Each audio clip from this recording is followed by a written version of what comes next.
살리는 기도라는 제목으로 함께 하나님의 말씀을 나누기를 원합니다.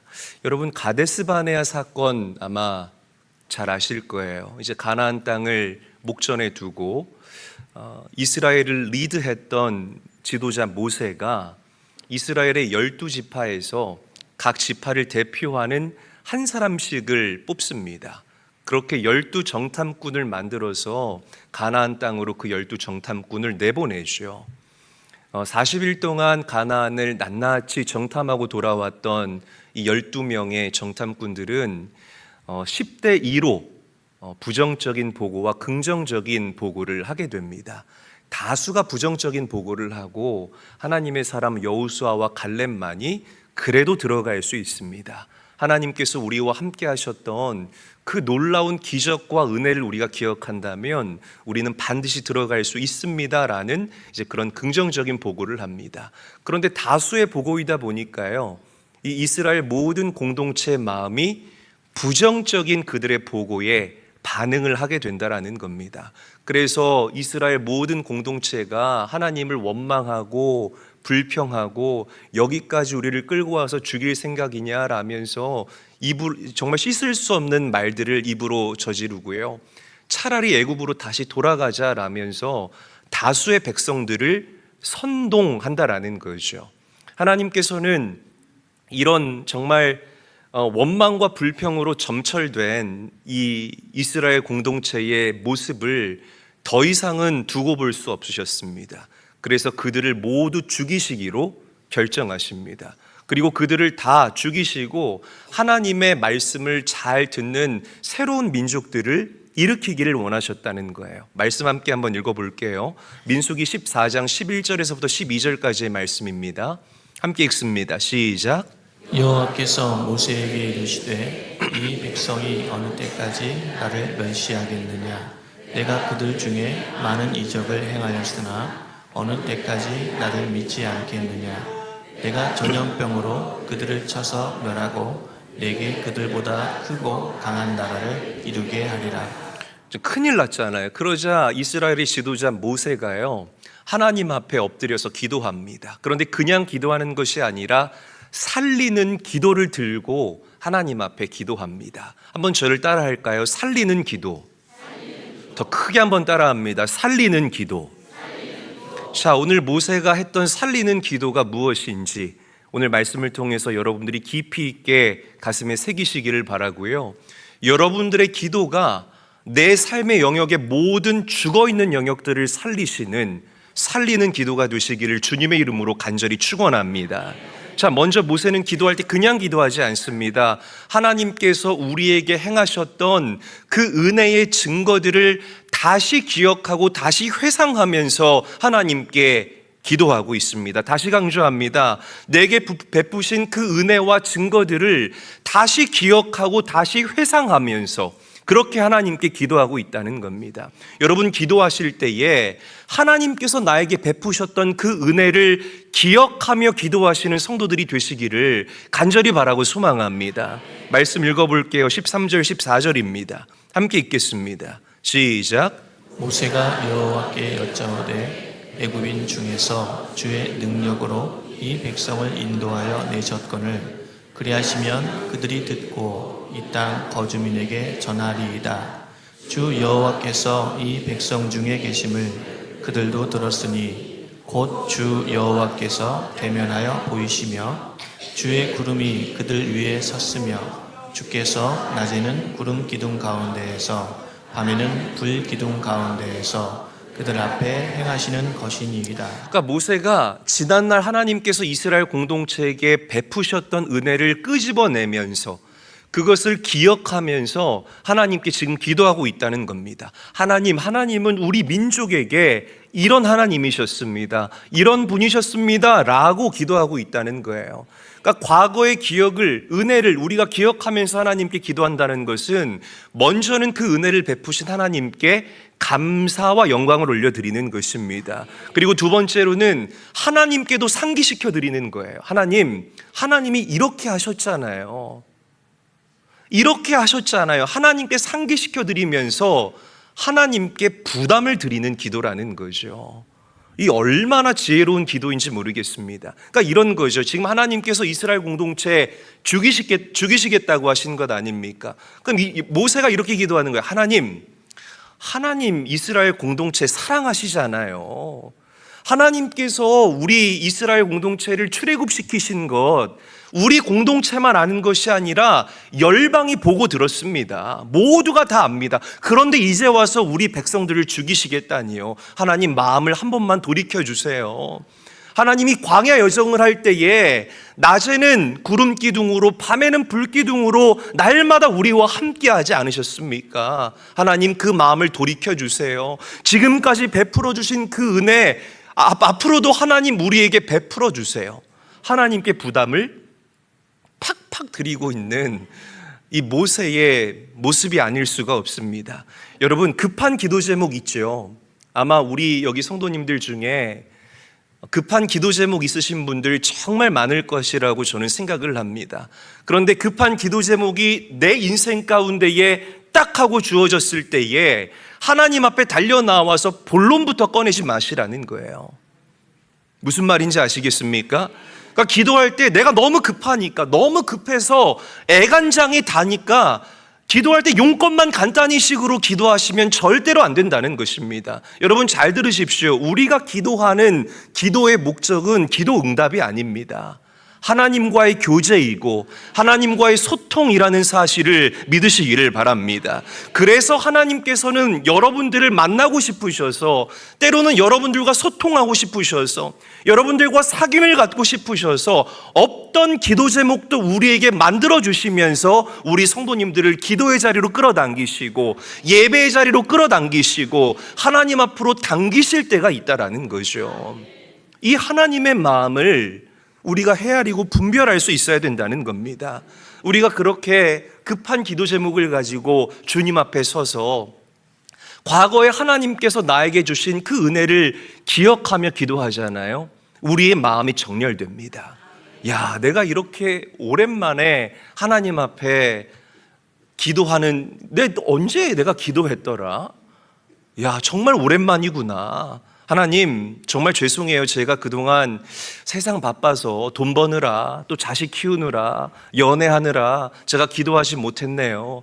하나님, 하나님과의 교제를 내가 너무 소원하게 여겼네요. 하나님, 무너졌던 저의 기도가, 그리고 하나님과의 대화와 하나님과의 소통이 오늘 다시 회복되는 은혜를 나에게 허락하여 주시옵소서. 이게 진정한 기도의 회복입니다. 할렐루야. 내가 주님 처음 만났을 때, 그 구원받았을 때에 감격했던 그 구원의 감격, 내가 기도할 때마다 나의 기도에 응답해 주셨던 하나님의 놀라우신 응답, 내가 처음 방언받았을 때에 내 젊은 날 나의 삶을 들여서 하나님 앞에 헌신했던 나의 그 젊은 시절의 모습, 교회가 너무 좋아서 교회에서 피아노 치면서 찬양하고 또 기타 치면서 찬양했던 그런 젊은 날 나의 모습, 이 모든 은혜로웠던 순간들이 여러분들에게서 회복되면서 하나님과의 관계가 다시금 원만해지는 기가 막힌 은혜를 우리가 누리게 될 줄로 믿으시기를 바랍니다. 하나님이 우리에게 오시면 게임 끝이에요. 믿으시면 아멘 합시다. 자, 두 번째, 하나님의 능력을 인정하며 기도해야 됩니다. 자, 15절에서부터 17절까지의 말씀 함께 한번 읽어보도록 하죠. 한 목소리로 읽습니다. 시작. 이제 주께서 이 백성을 하나같이 죽이시면 주의 명성을 들은 여러 나라가 말하여 이르기를, 여호와가 이 백성에게 주기로 맹세한 땅에 인도할 능력이 없었으므로 광야에서 죽였다 하리이다. 이제 구하옵나니 이미 말씀하신 대로 주의 큰 권능을 나타내옵소서. 아멘. 이르시기를. 아멘. 사랑하는 저희교회 성도 여러분, 우리가 믿는 하나님은 크신 하나님이시고 전지하시고 전능하신 하나님이라는 사실을 믿으시기를 바랍니다. 기도하는 우리가요, 우리의 기도를 들으시는 하나님을 작게 만드는 경향이 있다라는 거죠. 예를 들어서 아픈 성도를 위해서 기도하는데 여러분, 확신 없이 기도하는 성도들이 있다는 것입니다. 하나님 고쳐주시옵소서, 하나님 회복시켜 주시옵소서. 그러나 고쳐주지 않아도 이 성도가 하나님을 원망하지 않게 하옵소서. 이렇게 하지 말라라는 거예요. 이렇게 하지 말라는 것입니다. 왜 하나님의 능력을 여러분들 스스로가 제한합니까? 왜 응답되지 않을 것이라는 의심이 내 마음 한켠에 존재하느냐는 거예요. 나의 기도를 들으시는 하나님은 말씀으로 천지를 지으신 하나님이심을 믿으시기를 바랍니다. 우리의 기도를 들으세요. 그리고 여러분들과의 온전한 관계가 회복될 때에 우리에게 응답하시는 하나님이라는 사실을 믿으시기를 바랍니다.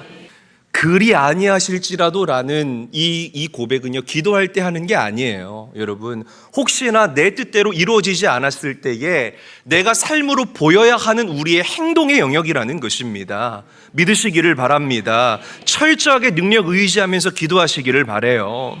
마태복음 7장 7절에서부터 8절 말씀 함께 한번 읽어보도록 하겠습니다. 시작. 구하라 그리하면 너희에게 주실 것이요 찾으라 그리하면 찾아낼 것이요 문을 두드리라 그리하면 너희에게 열릴 것이니 구하는 이마다 받을 것이요 찾는 이는 찾아낼 것이요 두드리는 이에게는 열릴 것이니라. 아멘. 여러분, 모세의 하나님은 크신 하나님이었습니다. 이재일 목사가 믿는, 제가 날마다 여러분들에게 전하고 증거하는 저의 하나님은 신실하신 하나님이십니다. 여러분, 여러분들에게 하나님은 어떤 하나님이십니까? 하나님에 대해서 추상적으로 생각하시면 안 돼요. 내가 믿는 하나님은 이런 하나님이다라는 이 하나님의 정의가 여러분들 안에 분명하게 살아 있어야 할 줄로 믿습니다. 바라고 원하기는 모세처럼 우리 제일교회 모든 성도들의 하나님이 크신 하나님이 되시기를 바라고, 저의 하나님처럼 여러분들의 하나님이 신실하신 하나님이 되는 은혜가 함께 하시기를 주님의 이름으로 간절히 축원합니다. 간절히 축원합니다. 자, 마지막 세 번째, 하나님의 성품을 의지하면서 기도해야 됩니다. 한 손에는 능력을 의지하고 다른 한 손에는 하나님의 성품을 의지하고, 다시 강조합니다. 한 손으로는 하나님의 능력을 의지하고 다른 한 손으로는 하나님의 성품을 들고 우리가 기도해야 우리의 기도가 응답이 된다는 것이에요. 성경에 나타나 있는 하나님의 성품이 얼마나 다양합니까? 정말 다양하죠. 우리가 믿는 하나님은 죽이시기도 하시는 하나님이시고 우리를 살리기도 하시는 하나님이십니다. 그러나 하나님의 그 성품은 죽이는 것보다 살리시는 것을 훨씬 더 좋아하시는 하나님이라는 사실을 믿으시기를 바랍니다. 아멘. 내가 믿는 하나님은 공의의 하나님이기도 하시고 사랑의 하나님이기도 하십니다. 그러나 우리의 하나님은 사랑의 성품이 훨씬 더 크신 하나님이라는 사실을 믿습니다. 할렐루야. 우리가 믿는 하나님은 심판하시는 하나님이기도 하시고 용서하시는 하나님이기도 하십니다. 그러나 우리가 믿는 하나님은 용서의 성품이 훨씬 더 크고 놀라우신 하나님이라는 것을 믿습니다. 아멘. 모세는 이런 하나님의 성품을 너무나 잘 알고 있었다는 거예요. 자, 말씀 읽어보죠. 저와 함께 한번 읽어보겠습니다. 민수기 14장 18절에서부터 19절 말씀 함께 읽겠습니다. 시작. 여호와는 노하기를 더디하시고 인자가 많아 죄악과 허물을 사하시나 형벌받을 자는 결단코 사하지 아니하시고 아버지의 죄악을 자식에게 갚아 3, 4대까지 이르게 하리라 하셨나이다. 구하옵나니 주의 인자의 광대하심을 따라 이 백성의 죄악을 사하시되 애굽에서부터 지금까지 이 백성을 사하신 것 같이 사하시옵소서. 아멘. 그러니까 모세가 명확하게 고백하는 거예요. 하나님은 노하시기보다는 인자하신 하나님이심을 우리는 분명하게 믿습니다. 하나님께서는 벌 주시는 하나님이 아니라 우리를 용서하시는 하나님이심을 우리는 분명하게 믿습니다. 한 번만 더 하나님의 뜻을 돌이켜주시고 이 부족한 백성들에게 당신의 자비를 허락하여 주시옵소서. 적어도 여러분들의 기도가 이 정도 수준까지 나아가야 되지 않겠습니까? 할렐루야. 여러분, 그냥 무지성으로 쏟아내는 기도가 아니라 이 기도의 원리를 기억하면서 하나님께 기도할 때에 여러분들의 삶에 확장이 일어나게 되고 돌파가 일어나게 될 줄로 믿으시기를 바랍니다. 반드시 기억해야 돼요. 하나님이 어떤 분이신지, 나를 심판하시는 하나님이신지, 용서하시는 하나님이신지, 나를 벌 주시는 하나님이신지, 아니면 나를 회복시키시는 하나님이신지, 내가 고통받는 걸 즐기시는 하나님이신지, 내가 잘 되기를 원하시는 하나님이신지, 말씀만 읽어도 이 말씀 안에 우리 하나님에 대한 성품이 얼마나 많이 기록되어 있는지 모르겠습니다. 오해하지 마세요. 한 손에는 능력 들고 한 손에는 성품 들고 기도하는 제일교회 모든 성도들이 되시기를 예수님의 이름으로 간절히 축원합니다.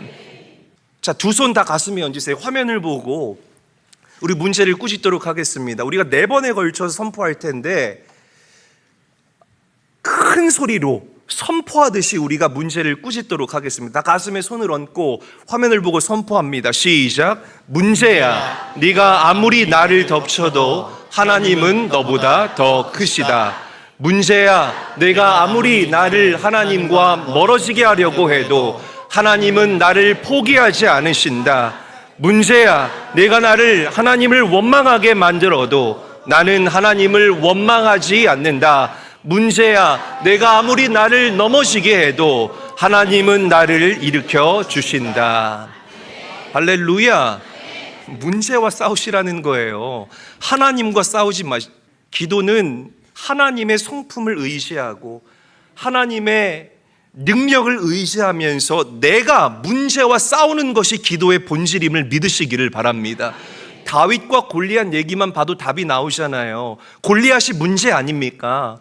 그런데 그 골리앗이라는 문제 앞에서 다윗이 하나님과 싸웠습니까? 하나님, 어떻게 골리앗이라는 문제를 저한테 줄 수가 있습니까? 아니, 하나님 저희 죽이시려고 지금 작정한 겁니까? 하나님 빨리 이거 도로 물려주세요. 이렇게 기도하지 않았다는 거예요. 하나님의 성품을 의지하고 하나님의 능력을 의지하고 문제였던 골리앗과 싸웠다는 것입니다. 너는 칼과 단창으로 나에게 나오지만 나는 만군의 여호와 이름으로 너에게 나아간다. 전쟁은 여호와 하나님께 속한 것인즉 하나님께서 너를 우리의 손에 넘겨주리라. 할렐루야. 문제와 싸울 수 있는 성도들이 될 수 있어야 된다는 겁니다. 이게 다윗이 골리앗을 이길 수 있는 일체의 비결이었다는 거죠. 자, 보세요. 하나님께서는 이 모세의 살리는 기도를 통해서 한 번 정하셨던 당신의 뜻을 돌이키십니다. 다시 강조합니다. 모세의 살리는 기도를 통해서 한 번 정하신 당신의 뜻을 돌이키신다는 거죠. 말씀 읽어볼게요. 민수기 14장 20절 말씀 한 목소리로 읽겠습니다. 시작. 여호와께서 이르시되 내가 내 말대로 사하노라. 아멘. 원래는 죄 때문에 이스라엘 백성들을 다 전염병으로 쳐서 죽이려고 했던 하나님이었지만 모세의 기도로 그 일들을 주동한 사람들, 그리고 날마다 누군가가 무슨 일을 주동할 때에 불순종으로 일관하고 원망으로 일관했던 사람들을 죽이시고, 그들은 죽이시고 원래 계획대로 모세와 여호수아와 갈렙과 20세 이하의 그 젊은 청년들은 살리시기로 하나님께서 그 뜻을 돌이키신 줄로 믿으시기를 바랍니다. 어떤 사람들은 하나님께서 한 번 정하신 뜻을 돌이킬 수 없다라고 이야기하는 사람들이 있습니다. 맞습니다. 그리고 틀렸습니다. 맞기도 하고 틀리기도 하다라는 거죠. 자, 보세요. 모세가 살리는 기도를 가지고 하나님 앞에 섰잖아요. 그러니까 하나님께서는 내가 이 백성을 전염병으로 죽일 것이다 라고 선포하시고서는 이 마음 한켠에 모세가 그래도 살리는 기도를 들고 하나님 앞에 달려나와 간구하기를 바라지 않으셨을까라고 저는 우리 성도님들에게 말씀드리고 싶습니다. 그러니까 하나님께서는 지금도 여러분들이 살리는 기도를 가지고 하나님 앞에 아뢰고 주님께 기도와 간구로 서기를 기다리고 계신다는 것이에요. 할렐루야. 이미 이 마음 한켠에 그런 마음을 갖고 여러분들의 기도를 기다리고 계신다는 것입니다. 그런데 또 기도에도 바뀌지 않는 하나님의 뜻이 있어요. 기도에도 절대로 이루어지지 않는 기도가 있는데 그게 뭐냐면 구원의 문제입니다. 구원의 문제. 회개하지 않고 용서해달라는 기도 응답하지 않습니다. 그리스도 예수의 의로우심을 무효화하는 기도이기 때문에 회개 없는 용서는 없다라는 사실을 우리 성도님들이 기억하고 명심하셔야 할 것입니다. 이런 진리의 영역에 도전하는 기도 마시고요, 그냥 일상에서 일어났던 이런 일들에 대해서 적극적으로 하나님께 기도할 수 있는 우리 사랑하는 교회와 성도님들이 되어보시기를 권면드립니다. 하나님께서는 여러분들에게 정하신 뜻이 있잖아요. 있습니다. 여러분들의 가정과 여러분들의 남편과 아내에게 정하신 뜻이 있고요, 내 자녀들에게 정한 뜻이 있습니다. 그러나 이 반대쪽에는요, 내가 살리는 기도를 가지고 하나님 앞에 설 때에 그것을 돌이킬 마진을 갖고 우리 성도들을 기다리고 계신다는 것. 한 손에는 능력 들고 한 손에는 성품을 의지하면서 기도하는 제일교회 모든 가족들이 되시기를 주님의 이름으로 간절히 축원합니다. 예수님께서, 이 얘기하고 마칠게요. 예수님께서 두로와 시돈, 그 이방 땅이거든요, 이스라엘의 잃어버린 어린 양을 만나기 위해서 그 두로와 시돈 지역을 지나가는데 가나안 여인이라고도 불리고 또 수르보니게 여인이라고도 불려요. 이 여인이 예수님께 달려나와서 내 딸이 귀신 들렸는데 내 딸 좀 고쳐달라. 그런데 예수님의 마음은 이 여인을 고쳐줄 마음이 없었어요. 예수님은 다이렉트로 이스라엘에 잃어버린 그 어린 양을 향해서 가고 계셨다는 겁니다. 그래서 예수님께서 거절하십니다. 뭐 하셨다고요? 거절하신다는 거예요. 주인의 상에 있는 이 떡을 개한테 던져줌이 마땅하지 않다. 이게 뭐예요? 욕이잖아요. 욕한 거예요, 여러분, 이방 여인한테. 그럼에도 불구하고 이 이방 여인이 예수님의 성품을 들고, 예수님의 능력을 들고, 예수님의 뭘 들고? 성품. 또 뭘 들고? 성품과 능력을 들고 주님께 간구합니다. 맞습니다. 그러나 걔도 주인의 상에서 떨어지는 그 부스러기를 기다립니다. 여러분, 이 여인의 살리는 기도가요, 주님의 마음을 돌이킵니다. 이 예수님께서 여자에게 선포하죠. 딸아, 너의 믿음이 너를 구원했다. 할렐루야. 여러분, 우리가 기도하면 하나님은 얼마든지 당신의 뜻을 돌이키세요. 우리가 몰라서 못했던 것이죠. 이제 우리가 이 방법을 알고 하나님께 기도할 때에 하나님은 크신 은혜를 우리에게 부어주실 줄로 믿으시기를 바랍니다. 그냥 급하다고, 애가 다른다고, 그래서 정말 내가 막 하루하루를 막 천각을 다투는 그런 다급함 때문에 살아간다고, 그렇게 하나님 앞에 서서 내 용건만 쏟아내는 그런 1차원적인 그런 기도의 수준에서 벗어나시고 이제는 하나님의 성품과 능력을 의지하며 기도할 수 있는 살리는 기도의 주인공들이 다 되시기를 우리 구주 예수님의 이름으로 간절히 축원합니다. 응답받으십시오. 주님과의 깨어진 관계를 회복하시기를 바랍니다. 저는 우리 제일교회 성도들이 이 마지막 때를 살아가는 그냥 흉내만 내는 자들이 아니라 진짜로 이 땅을 살아갈 수 있게 되시기를 간절히 바라고 소망합니다. 나 때문에 내 주변에 하나님의 생기가 깃드는 역사가 일어나게 하여 주시옵소서. 블라썸하게 되는 피어나는 역사가 일어나게 하여 주시옵소서. 할렐루야. 그렇게 기도하시는 우리 교회와 모든 성도들이 되시기를 예수님의 이름으로 간절히 축원합니다.